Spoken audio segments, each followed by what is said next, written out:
বিসিবিতে গিয়েছিলেন, আসলে কি হয়েছে সেটা নিয়ে একটু বলতে চাই। বিসিবিতে আমি ডাকা হয়েছিল কিছু।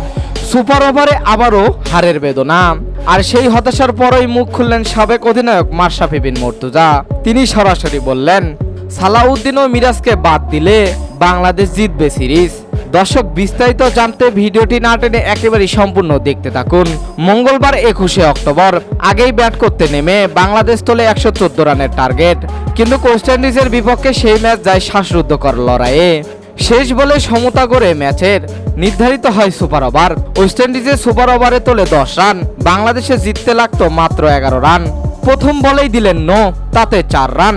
মনে হচ্ছিল এই জয় সময়ের ব্যাপার, কিন্তু এরপরে আসে সেই সিদ্ধান্ত যা পুরো ম্যাচটাকে শেষ করে দিল। 300 স্ট্রাইক রেটে খেলা রিশাদকে না পাঠিয়ে পাঠানো হয় শান্তকে, যার স্ট্রাইক রেট মাত্র 60। সৌম্য বাউন্ডারি লাইনে ক্যাচ আউট হন, শান্ত পরে পারেননি চাপ সামলাতে। এভাবেই হাতছাড়া হয়ে যায় জয়ের সম্ভাবনা।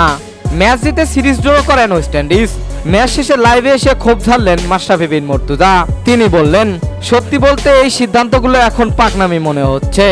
রিশাদকে বাদ দিয়ে শান্তকে পাঠানোই ছিল দলের বড় ভুল। যদি সালাউদ্দিন ও মিরাজকে বাদ দেন তাহলে বাংলাদেশ জিতবে।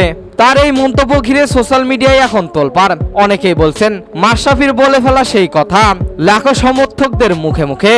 সবাই বলছেন সালাউদ্দিন ও মিরাজকে বাদ দিতে।